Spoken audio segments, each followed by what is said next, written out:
Yes, Lorelai. Gilmore Girls. Yes. You would be Yes. Lorelai. And If you are using the bathroom, you cannot shut the door. like the toilet? Uh-huh. Well, it's sort of like naming your baby. Yes. You've got It's to a live big with this decision. forever. How are you going to live with this forever? This took a very morbid Such a morbid turn. It was called Forever Home, though.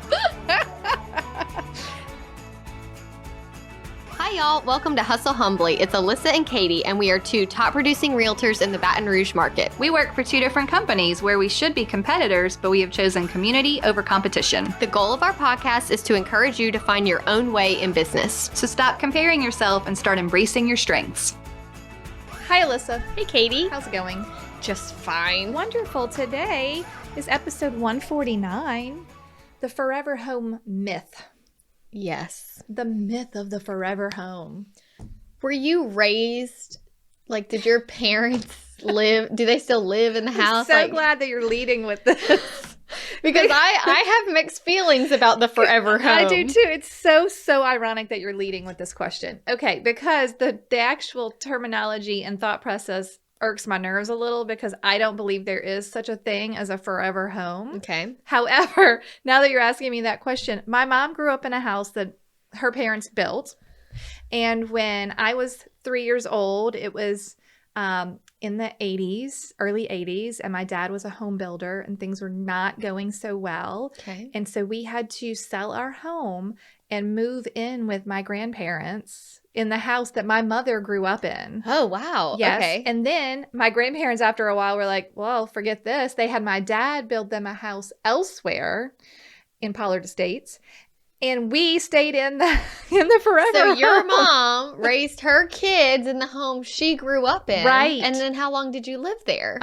They sold that house when I was in college. So I was 3 when we moved there. So they were in it for like 15 to... Was it hard for them to sell? I'm sure, because she grew up there. Yeah. And I grew up there. Was it hard for you when they sold it? Luckily I was out of the house, so somewhat disconnected. It is still, I drive by it. In Pollard? No, that one is in Old Goodwood. Oh, okay. So still I drive by it and I'm like, look what they've done. Yeah, and I it's so remember cute. this. And, we had a big pool in the backyard because my grandfather was a pool builder. That was his Yes. job. And it's so funny because, like, my sister has friends who live in the area now. Like, all these people are in their, like, 30s and 40s. And, I remember the people who lived in the houses before. Yes. Like, that's not your house. Right. That's like, the it's just- Smith's house. Right. So it's Oh. someone else's, I'm doing my air quotes, forever home now. Yeah. Because it wasn't even forever our home. That was a long time, though. But it had to a own really that long, home. right. It had a nice long family ownership, if you will. Yeah. All right. Tell me your thoughts. My grandfather owned some land Mm-hmm. by Town Center Okay. behind Calvin's Market. Right. And he sold it all except 3 acres. He Okay. kept one for himself, Okay. one for his daughter, my aunt, Mhm. and one for his son, my dad. Mm-hmm. So I grew up on the same street as my grandparents. It Yeah. was and my aunt, uncle, and cousins. Right. So it was a So dead end. And nice. this is why we have Monday night dinner. Because it's all right there. It's all right there. all So there. it's a dead end street. If you go left, it's my parents. If you go right, it's my grandparents. And next door to them is my aunt, my uncle, and my cousins. Mm-hmm. And so every Monday night for my whole life, Yeah. we've had Monday night dinner. It used to be Monday and Tuesday night dinner. Oh, Because Tuesday night was leftovers from Monday Right. plus hot dogs or sandwiches. You've told us this. So that is how. And so at this time, now that I'm in real estate, I'm realizing, wow, like my dad and my mom's dad, my grandpa, and my mom's brothers built the house like on the weekends. Like they did it. for a few years. Mhm. And that's the only house I've ever known. So it is sort of a forever house. And now my grandma, like she's still doing well but she's getting older, but she's going to stay in her home. But it's easy because we can just walk next door. well, and she has relatives nearby. Yeah, who we can just care for her. help. Right. Okay. But my parents, we're all gone and it's Yeah. a big house and they're like, wow. And it's got me thinking like, oh my gosh, Are they how gonna am I sell? ever going to be okay with somebody else living there. I'm surprised at my emotional attachment Well, to it. I have always said that houses are to me like living Yes. entities, right? So when you go see a vacant house that hasn't been lived in for a while, it's like the house dies. Yes. Like there's some vitality to something about people being in a house every day that, besides just wiping away the cobwebs and picking up the dead bugs and changing out the lights, it just has a different feeling. Yeah. It just has a different feeling. And the longer a house is vacant, I feel like the more it like dies. Mhm. So it's interesting. I think that what's so funny about what the lifestyle you're describing, probably a lot of our listeners who are in rural areas are like, yes, that's how everyone lives. You live on the land with your relatives or in the houses next door, even in the suburbs of Baton Rouge. I mean, Yes. there's a lot of that where there's one street with 4 or 5 family members with a house down the street, right? Mhm. And like all the street names in Ascension are people's last names, Yes. right? I wonder if that's a real Southern thing. Like, I wonder if up north they see that, like we see it here. I guess it would depend on what part of the north you were in. Like high density areas certainly aren't like that, Sure. right? So are you in a metro area that's tightly like, all right next to each other, like a brownstone style, or are you out in the country? We're in the country. Let's be honest. Yeah. My house right now is in a neighborhood. Well, here's another great forever home-ish type of story. So we lived in a new construction neighborhood, the one you and I both lived in at some point that we've talked about before. We built that house. We lived there 2 years. Jay said to me, hey, would you like to build another house? And I was so mad for like 5 minutes because I was like, I don't ever want, this is my dream house and I never want to leave it. And then I walked from the kitchen when he said that because I was like, preposterous, because he was talking about capital gains. He's like, well, we made a lot of money building this house ourselves. Would you like to I think it's time to build another one. Like that would be an investment type of situation. And I was so mad and I walked from the kitchen to my master bathroom. And by the time I got there, I was like, I hate these floors. I have always hated these floors. And I'm like, maybe I do want to build another house. Yeah. And so we ended up in the house we're in now, which then I was sold on the investment standpoint because we made a good bit of money. And then I'm like, well, we do it again. So in 2 years we should sell, except we got here and we really love our neighbors. And I don't think you could beat this. So now I feel like I'm semi-stuck here. I've been here almost 8 years. Mhm. So that's a pretty long tenure in a house. That is. And now as interest rates change and you're locked into like a good mortgage, you're kind of like, well, I don't want to go anywhere, right? That's why the whole inventory problem is such a problem. I know. So while I'm kind of as an agent thinking that the term forever home is annoying and not a real reality, I am in a house I don't know when I will leave. Yeah. Right? Not to go off on a total tangent, but I've been thinking more as an adult in real estate how I would feel about my parents leaving their home. Yeah. And part of me, like, I wouldn't want to live in it just because we like where we're You at. feel like you need to own it? Yeah, I kind of feel like I need to own it for some strange reason. Like you Okay. can't, right. Yeah, like I don't want to. But then you would put a renter in it? So I think it would be the perfect bed and breakfast. Oh my God. 5 bedrooms. Each one has its own private yeah. bathroom. Mhm. There's a little game room with a bar for 5 o'clock cocktails. Okay. There's the kitchen is the Oh, perfect you've really setup. thought about I this. really have thought about it. There is a pool house, Mhm. like a little that could be converted into something, or the maintenance, like the cleaning whoever could. Right. Someone could You live could there, use it and for someone could behind, be like- on site. Right. You know. Oh my gosh. I've put a lot of thought into it, and I think it would be perfect. But I don't know anything about running a bed and running a breakfast? bed and breakfast. I'm sure it's one of those things that sounds beautiful and lovely and romantic, and Yeah. then when you get into it, you're like, oh man, this is hard. Yeah. But if you're one of our listeners and you own a bed and breakfast, I would love to hear from you. Help Alyssa. I mean, this is still years down the road, Right. but I feel like I'm already stressing about it a little bit. Because you're like, I better have money to buy this house when they're ready to sell it. Well, that's the other thing too, is like, I would not get a quote unquote deal on it, but I would own a third of it. Right. So I would be getting a third. you know? Right. And then I would just have to buy my sisters out, or maybe they would want to do it with Maybe me. it's your cute little sister. You know what this makes me think of Stars like Hollow. bed and breakfast. Yes. You'd be yes, Lorelai. Gilmore Girls. Yes. You would be Yes. Lorelai and Suki, and you would have the bed and breakfast. Yes, this Oh is my what I'm God. envisioning. You guys, we do not live in a tiny town like Stars Hollow. But that is what I'm envisioning for my family home. Okay, I love it. Talk about a beautiful vision for that house. Yeah. This is Anyway. a great way to start this. This is so good. Okay, because my next question for you then is, have you ever had a client tell you they are buying their forever home? I think that term is thrown around very loosely. Very loosely. All the time. Very loosely. So it's hard, though, to shop for a house in that mindset, right? Yes. Because nothing is going to live up to, well, it's sort of like naming your baby. Yes. You've got It's to a big live with this decision. forever. How are you going to live with this forever?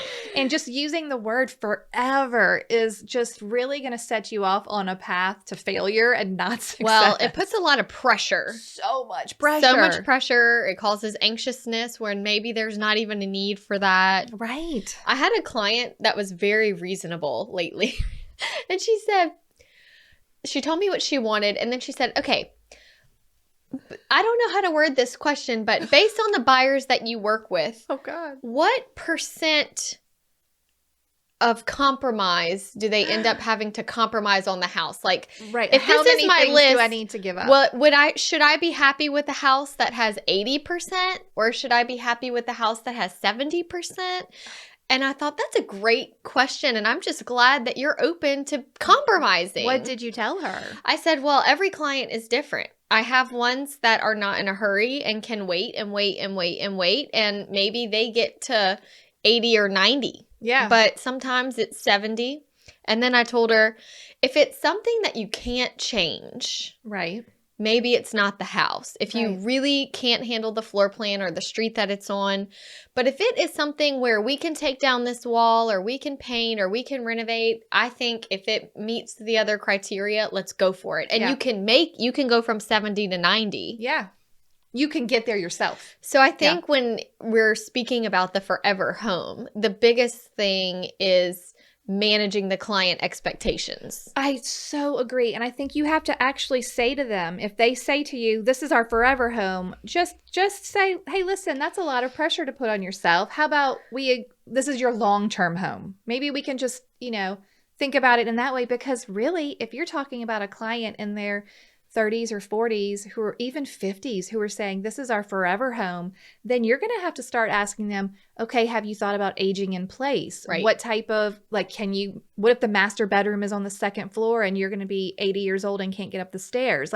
Honestly, that's the kind of conversation you should be having to set that expectation. Yes. Surely I can happy to help you search for your long-term 20-year home. Right. I think using long-term home is less pressure, Yeah. more manageable to think about. Oh my, who's calling? Chicago.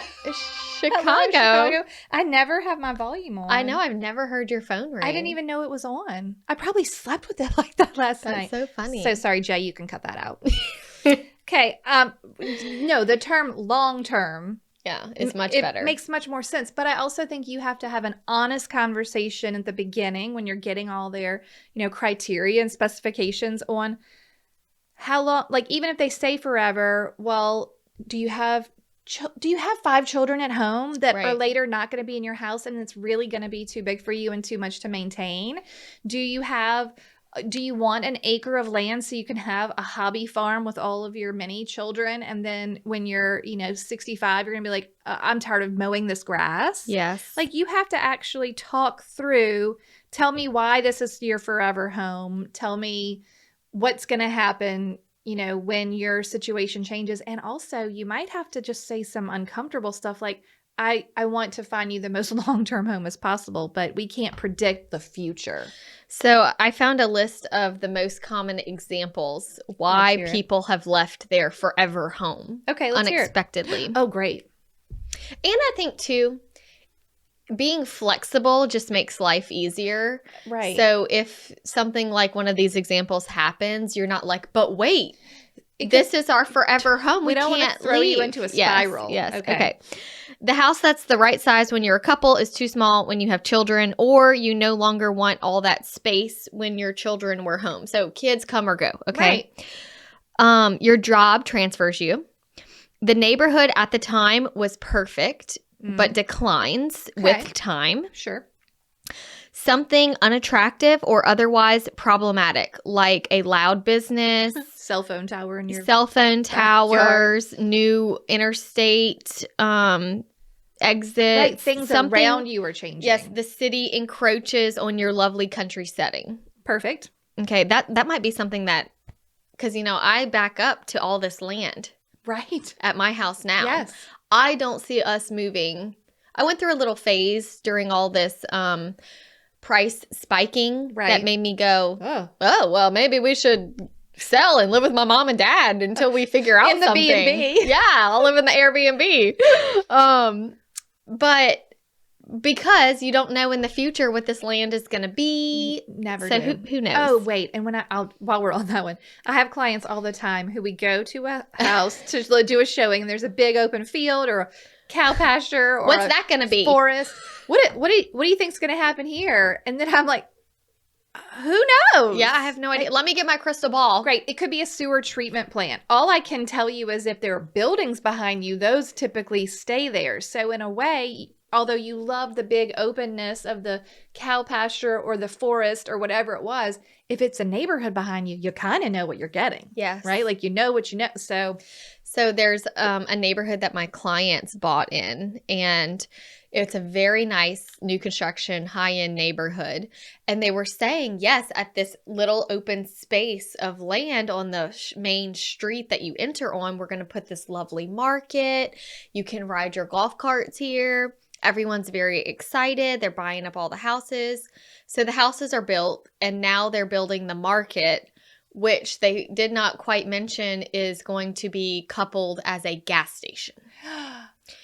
And I will say they have made it a very beautiful gas station. Is this one 42? And it looks lovely. It's really good looking. It's really good looking. But it wasn't what they thought they were getting. It wasn't what they thought it was going to be. And gas stations have those big bright lights. Oh my And there's word. like 7 or 8 houses right backing up to it. literally right behind it. And they're like, but we're taking our golf cart over here. Yeah.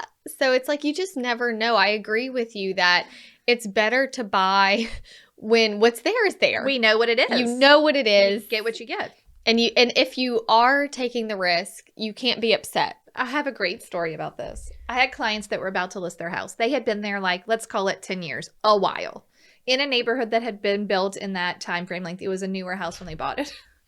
There was a lovely forest right behind their house. They had a cute little setup with a fire pit and their, chairs. Like they were camping in their backyard. Yeah. The day I went for photos, I was like, what's happening here? They were cutting down all the trees because thankfully, just a neighborhood, but still, it went from being this quiet, serene, we're in the forest, it's so peaceful. Is that why they were here. moving? No, they didn't even know. Oh, it was gosh. just total crazy timing. And so they had bulldozed all of these trees. Literally, I had to angle the photos where I wasn't catching the bulldozer. I'm not even joking. No. I was like, oh, wow, talk about bad timing. Did it make it hard to sell? No, because of what it was. It was still, a very in-demand type of home. But I did have to get them to find out who's the developer, what's going there. Like, we have to be able to tell people because they can clearly see what's happening. And not only that, people are going to think, well, whether or not I like what's being built, I have to deal with construction. Yeah. Right? And that takes time and it's loud. What if you have a baby? Mm-hmm. Hey, Alyssa. Hey, Katie. What do we mention almost every episode? Email templates. You're right. We sure do. And after every time we mention an email template, do you know what we get? Emails asking if they can have copies of the email template. Can you send me a copy of that template? I have never had one like that. That sounds great. And you know what the good news is? What?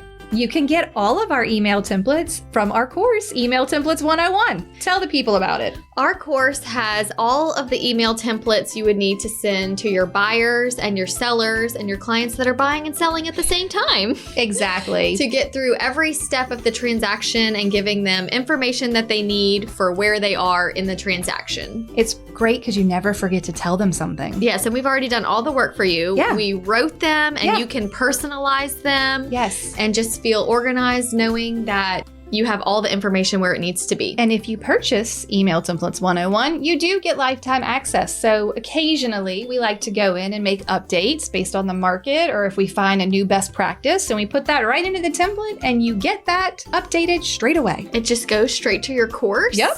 Right, It's it's just there. amazing. It's, It's just already in there. there. It's just already there. in there. You don't even have to worry about it. We'll That's send wonderful. you an email and we'll say updated. That's great. Where can they find these email templates? You can find the email templates at emailtemplates101.com. Emailtemplates101.com. Yes, head over for reviews and all of the specifics. Wonderful. Okay, enjoy. Okay, carry on with your list. Oh, gosh. It's rough. A child excels in sports and you travel, blah, blah, blah. I don't know. Widowed, you don't want to keep the house anymore. Divorce, you want to get your equity out, kind of like y'all with Maplewood. Yeah. Mm-hmm. Like with Maplewood. Clarification, we did not get divorced. No, those are two separate things. You get divorced. Slat. Then the next thing on the list is people leave their forever home because they have so much equity. Yeah, they're like, well, I wow, wanna let's use do that. something. Mhm. Let's sell the house. You get a bad neighbor that doesn't go away. That's true. A pandemic. Right. So anyway, it just goes to show anything could happen. Those those were actually just the top reasons that people left their forever home. left their home that they were thinking This is it. they would not. Never going to go. Okay. I mean, those are all true reasons. So what we would like for you to do is just be mindful when your clients say this to try and ease that pressure on them and just gently remind them, you will age, your children will grow, some things that you don't expect may happen. So if we have to only get 70% of the things on our list, that's okay, right? Definitely a long-term home. Right.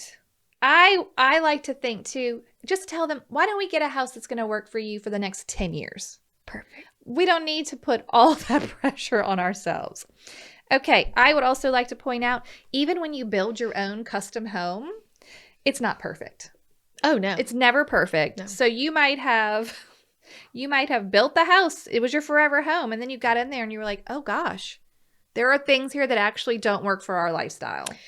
I had a client a few years ago that built their home themselves. He's not a builder, but he's handy and, like-minded. And it was gorgeous. When I pulled up, I could not wait. I was so excited to list this house, everything. And it was fine. It sold quickly. Everything was lovely. Okay. But he's giving me the tour and showing me every detail. And then we get to the master bathroom. It's beautiful. And he said, I did make a mistake in here. No. I said, okay. Shower only? No, he said, if you are using the bathroom, you cannot shut the door. Like the toilet? Uh-huh. Like the toilet was in a water closet, like its own little room. Okay. It was tight.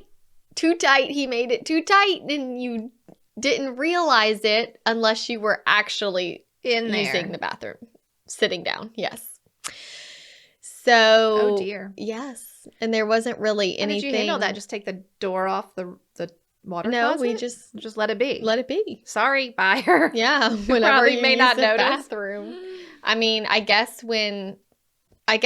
think you would just take the door off, Right. or There's a door to the whole room. yeah, Ugh. yeah. So it's fine. I'd love to hear how that buyer's handling that now.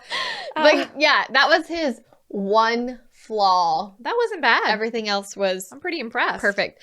I also recently went on a listing appointment in an area that I'm very familiar with, an older area. He gave me the address. It had never been in MLS. I could not find any information on it. I'm trying to do research before I go on my listing appointment. And so I can't find it. It's in like Garden District, 100-year-old homes. Okay. So everything that's popping up on Google Streets doesn't make any sense to me. Okay.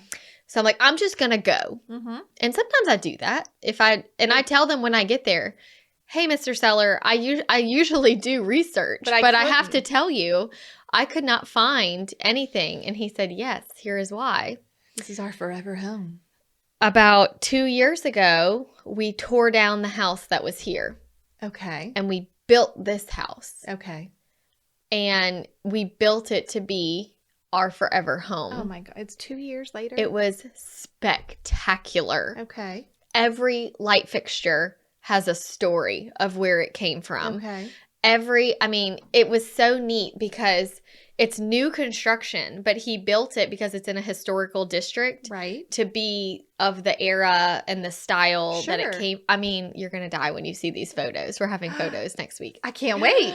Oh, it's so beautiful. And he didn't want to keep any of the light fixtures? We had that conversation, but I said, why are you leaving? Yeah, that's what, back it up. Why is this not his forever home anymore? Why are you leaving? And he said that he got a job offer in another city that was just more than he could have ever dreamed of. Even the wife, who is like grieving leaving this house, was like, take the job, let's go. We can do this again. We'll figure it out. Yeah. And so I said, how are you ever going to find this, where you're going? And he said, well, we actually went and looked at houses. Okay. And we found a house there that is so different than this, but is really cool. Okay. And he said, we'll just work on, making it what we want it to be. Yeah, but the details that they put into this house, like he said, light switches are normally like, what, $2 a plate. And I have, every plate is $50. And I said, well, Mr. Seller. What are they made out of gold? Why are they so expensive? It's kind of a smart house, okay. But not so smart that, the new smart houses, some of them you can't even figure out how to turn on or off the lights. But he could control it. Yes, it was just all amazing. He starts his shower from his phone to exactly 116 degrees. So he rolls out of bed and goes and gets in his shower, and it's okay. Wow. I know, it's amazing. He said it took me 2 weeks. Because his floor is like the little, not penny tiles, but his kitchen floor, like the old, like black and white. He said, it took me 2 weeks to plan out the mosaic. He made the pattern. He made the pattern. Oh, I can't wait to see the photos.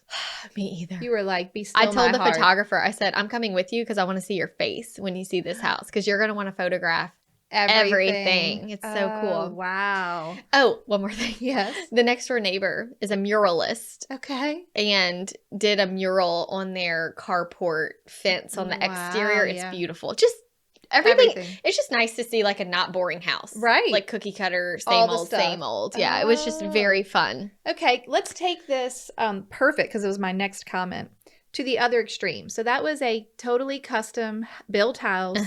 Beautiful, lovely. He thought it was forever home. Forever. Okay.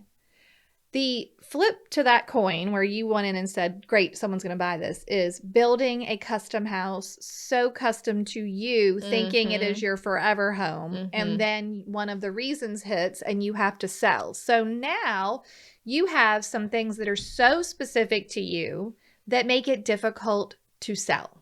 Yes, and this happens too with like additions. Yes. Additions are just added on to a house to support. You should tell your clients in the beginning, before when they buy, if you ever want to make especially expensive changes to your home, just shoot me an email.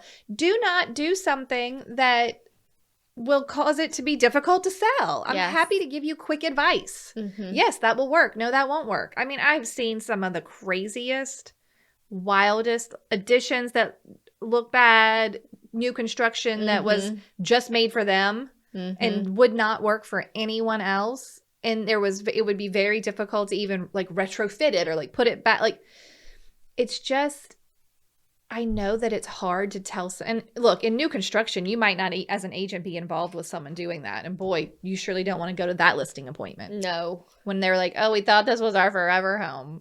And the good thing about my situation was I said, well, Mr. Seller, I'm looking at comps here. Right. And your $50 light switch covers.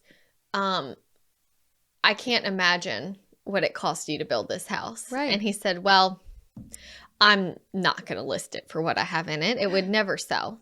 It would never appraise. It would be too much. It would be, yes. He's taking a loss? Oh, yeah. Oh, no. It's going to be like super top dollar for the neighborhood. And I think it's going to sell very quickly. And I think it's probably going to have a bidding war. But it's not going to be what he put in it. Mm-hmm. Oh, my God. But he knew that. Oh, my gosh. But He this must knew be that. a really good job. He's fine. Okay, great. Well, okay, so But it goes to show you still have to be smart. You can't make your real estate decisions on 100% emotions. thank you. But you as the agent have to tell all of your clients that, hey, I am here to help you make a sound financial decision and make good decisions so that in the future, if something changes or you need to sell, that you're not stuck or Mhm. losing money. Yes. I mean, you can sell anything for the right number, Mm-hmm. but you don't want to lose money.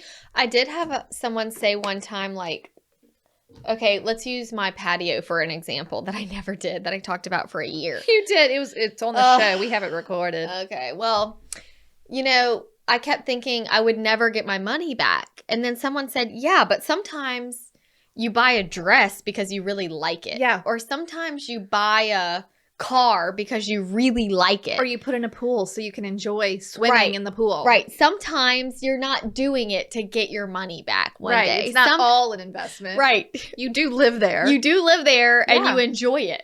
Right. It is really a balancing act. Yes. Like making good choices so that you're not making poor financial decisions versus how will this affect my quality of life? Yes. Will having a pool in the backyard make it to the best summers of our life? Like it just depends. Can you put a price on happiness? Can you? You probably can't. But you might lose money when you sell your house. Yeah. It's so funny. Okay, are you ready to talk about home tenure? Yeah. Tell me about it. Because I got some stats. Okay. Okay, so I went and looked up some home tenure stats. And you know what the number one thing I learned is? What? This is not actually a statistic that is well studied or kept. Oh. So you can't just, normally you Google, how long does someone stay in their home? And it pops you right up and it's the same answer over and over again. No, nowhere close. Oh. ERA Real Estate Report puts together a home tenure, and they said that by 2037, it would be 15 years median, not average, home ownership tenure, okay? And that it was going to double from now, which is 8 up to the 15 years. Okay. So that I was, guess that could make sense even with the time. Like people are Yeah. paying a lot right now well, they're going to stay longer. and they're going to stay longer. Right. So that and report if was the interest actually in rates go up. 2020. So, Oh, okay. right. I know. And 44% of people said they were staying 15 years. Okay, fine. Now, basically that report showed in 2010, it was 4.8 years. Okay. In 2019, it was 8.5 years, and then they were predicting it would go to 15 years. All right, here is the caveat to all of this. The economy changes this number. Yeah. What is happening in the world changes this number. It just isn't that people have decided to stay in their houses longer, just like right now. We want to hang on to our low interest rate, so we're going to stay in this house maybe 5 more years than we thought we would. Right? Sure. Okay. Yeah, that makes sense. Fine. Then there was a Redfin study. Hmm. And in the Redfin study in November of 2021, they said it was currently at 13.2 years. That's Right interesting. now? The last study just said 8 years. Yes, right now. Then they also... I don't know about that. I agree. And then back in November 20, so of 21 November, it was 13.2 years. And their study said in November of 2020, so 1 year before, it was 13.5 years. So it actually got slightly lower. And in 2012, it was 10.1 years. Okay. Now, NAR, the National Association of Realtors, mentioned they do not put together this number though. So that's what really threw me for a loop. I assumed NAR would know this number. Yeah. Why would they not? Huh. But I guess it's very hard to track Mhm. and it's market to market. Yes. It is not a blanket. It's just like saying the average price of a home is X for the United States. Well, Yeah. Who knows? That's not going to work. Sure. So the NAR did mention this American Community Survey, which happened in 2018. And in 2018, You're going to laugh. They said it was 13 years. Okay, Oh, so man. now we're back at 13 years. And in 2008, they said it was 10 years. So it was getting longer. But what I have learned is that it varies greatly from market to market. And that I read an article that said faster growing areas equal shorter tenure. So if you're in a hot market that's growing quickly, people are moving in, then maybe it's more like 8 years versus other areas, specifically the Northeast, was more like 15 years. And it says in the Northeast and in California, people stay longer. In our area they had a map. So in our area in Louisiana, it was closer to 8 years, whereas in the New England and California, it was closer to 15 years. Yeah. So it's very, very, very different based on where you are. And it's even different in different neighborhoods. Yes. Well, especially if people start to move out because a neighborhood declines, then it's changing. So that's really like starter home neighborhoods are more likely to turn more often. So like the tenure in a, starter home neighborhood would be short. Yeah. A tenure in a homes of bigger size would be longer. So all I know is that I cannot actually tell you what home tenure is. Well, I think that's a great lesson to know. I think so too. Isn't that crazy? It is. I just don't know. Okay, what else do you have on the forever home? That was pretty much it. That's pretty much all I have as well. I just want to say again, this is a client management topic. This is you have to listen to your clients, and when they say forever home, don't you in your mind say, psh, you're not really going to stay here forever. You need to also say to them, okay, we can certainly search for this home as a long-term home for you. However, we just want to keep in mind good financial decisions so that in the event something crazy happens and you have to sell, you're not in a pickle. Yes. Or if you really want to live it forever, how do you want to age in place? Like, there are actually designations on, well, you did the seniors one, right? I did when I was right. So there's actually designations where you can learn about, aging in place and what that means. And if they're going to stay there forever, they're not going to stay the same age forever. I saw a meme. Yeah. And it said, I just put down a down payment on my real forever home. Okay. And it was a coffin. Wait. That's so funny. I know. And I'm going to tell you a coffin story and you're going to be like, A what? coffin story? Yes. So my grandfather, the one who built the house my mom grew up in that I grew up in, so the forever home of theirs, then moved into this other home that my dad built him and my grandmother. And then when he was older, much older, like my grandmother passed away before him, probably a good 10 or more years. And when he was not that long after she passed away, he bought a coffin and stored it in his garage because In his garage? yes, ma'am. And it wasn't like one of those fancy line like a coffins. constant No, reminder. right, is that of your mortality. Right. It was such a joke too, because my grandmother, she wanted to be buried in a pine box. She was very specific about it. Why? She did not want a big, fancy, expensive coffin. And honestly, these monks locally, I guess, build these coffins, and you have to donate. You still pay for it. You donate to the monks in their church or whatever. This sounds nice. She was carried into the big Catholic funeral in this pine box. That is what she wanted. She wanted to be buried in the pine. She was also buried in her tennis shoes. Great. Like if you like a fancy dress and her tennis shoes. Because Did she ask that? I don't. We'd have to check with my mom. Okay. But that was her go-to, like these tennis shoes. This is really funny. Anywho, so my grandfather, I guess, also wanted to follow. Maybe they discussed it. Whatever. He wanted a pine box as well. Okay. So he, I guess, contacts the monks. Well, now they're building the pine boxes, y'all. I cannot even, in the shape of like a vampire coffin. So it has Why? like the diamond kind of shape. Yeah. I don't know. Like hers was just literally a rectangle. Okay. Right? But now it's maybe they need more shoulder room. now it's like a diamond, like a legit, like a vampire shaped. And he bought it. And it sat in his garage. And then y'all buried him in it? That's what he wanted. That's so strange, but interesting. I really like it though. Like people that have that casual perspective. Well, like, I mean, that's realist, right? yeah. It's Like coming. what? We're all gonna die one day. Right, it's coming. So that's so. So he really planned out his forever home. Yeah. I mean, and to be fair, he lived in that house that my dad built him when we kicked him out of their first forever home. That is so Forever. interesting. He lived there forever. Yeah, Is that not the funniest thing? it is. So look, I guess a forever home is possible. Yeah, It is just it unlikely. is possible. It is just unlikely. Just take the pressure off of yourself. Right. Mm-hmm. Right. Okay. I need to get us a toast. Okay. Is that not? I don't know why that story even decided to come up, but now Where you are all these know. monks? I think they're in maybe like the Hammond North Shore-ish area. Okay. We'll have to look into it. I don't know if that's been a bit. I mean, my grandfather passed away many years ago, Yeah. so it's been a while. Mm-hmm. Yeah. Is that not? Yeah, I don't think I would want anything super expensive. Like, you're going to put it in the dirt. Dude, do you realize how expensive they are? So, thousands.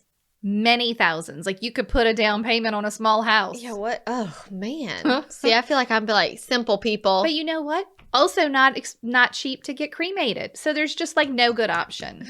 This took a very morbid Such a morbid turn. It was called Forever Home though. Okay, we will get away from death now. I'm so sorry, listeners. Maybe if I get cremated, we can build like a pretty little mini house. Sure. You know? You're going to put that in the ground? Or Yeah, you gonna like I guess that's I mean, true. if I get cremated, I want to be spread in lots of fun places. Oh, like the beach. Yeah. Yeah. I mean, if you've been cremated, we don't need to stay in one We spot. don't even need a forever home. But No. Yeah. Okay. please accept my apologies if you're dealing with death in your life. I'm not trying to make light of No. this, but it is kind of It is part that's of your life. forever home, right? It is part of life, and it is your forever home. Okay. All right, let's move on to the toast. Okay. Sorry. For heaven's sakes. Sherry Nibby is in Charleston, South Carolina. Oh, it's so beautiful there. So beautiful there. She would like to toast to Jordy Snyder. He always takes time to help new agents. He has a great grasp of how to become a real estate problem solver to address specific problems like helping teachers buy homes. Oh. He always makes time to listen and patiently teach, all while being a new first father.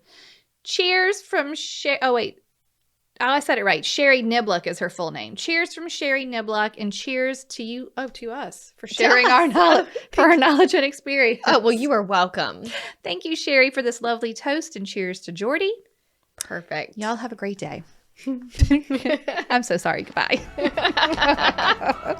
Thank you so much for tuning in to the Hustle Humbly podcast. Let us know who we should toast to for the next episode. Be sure to follow us on Facebook and Instagram at Hustle Humbly Podcast. If you have an episode, topic, or question, please email us at hustlehumblypodcast@gmail.com. Be sure to subscribe to the podcast and leave a review. See you next week. Bye.